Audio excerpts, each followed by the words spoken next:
Thanks for joining us here on SportsRadio610.com as we do most Fridays just before a Texans game. Part of our discussion on the show today was Texans on the spot. We picked 3 each week that we feel are under the spotlight. Really emphasis on how well they're going to play on Sunday, determining maybe the outcome of the game between the Texans and Giants. So here we go, 3 each. After you. I'll start with the guy who's on the spot coming off his 4-game suspension, Brian Cushing.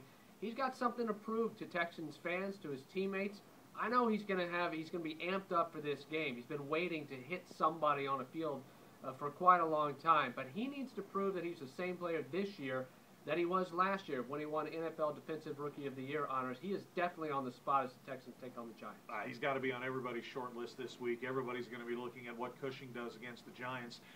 My 3 begin with free safety Eugene Wilson, who despite a hamstring injury that cost him the game last week against the Raiders, is back in the starting lineup, but he is hearing footsteps. And what I'm talking about is the second-year player, Troy Nolan, is nipping at his heels for playing time. He had the 2 interceptions last week for a defense starved for takeaways. So Eugene Wilson has got to produce, or he's going to wind up watching while Nolan plays. I've got another member of the Texans secondary, number 2 on my list, and once again, it's rookie cornerback Kareem Jackson. He's going to be on the spot again this week.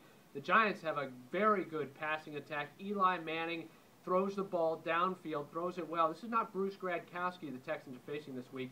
Manning combined with his 3 good receivers, really, Steve Smith, Akeem Nicks, Mario Manningham. Kareem Jackson has got to play as well this week as he did in Oakland last week. If he does well, Texans have a good shot to win this game. Number 2 on my list is a guy making his 3rd career start at left tackle. That, of course, Rashad Butler, subbing for the suspended Dwayne Brown.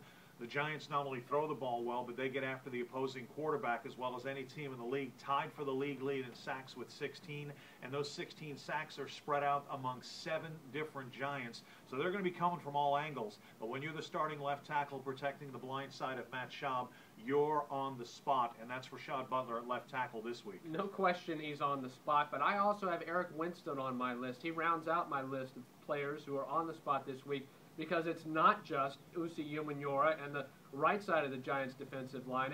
It's Justin Tuck on the other side. They blitz a lot of people. They'll bring heat from their front 4. Eric Winston's got to have a good game, not just from pass protection. We see what the Texans can do when they run the ball. And when they run the ball well, it often starts on the right side with Eric Winston. My 3rd guy on the list on the spot is a somewhat unheralded member of maybe the best offense in the NFL. It's number 2 wide receiver, Kevin Walter. Andre Johnson likely to play, but still slowed somewhat by that high ankle sprain.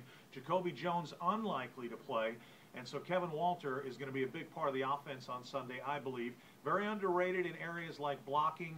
He's always in the right place at the right time, and he always catches the ball when it's thrown his way. So I think Kevin Walter can have a big impact on the outcome of this one. I'm going with the Texans winning relatively easily, 31-21. I'll take the Texans 29-24. Thank you for joining us here on SportsRadio610.com.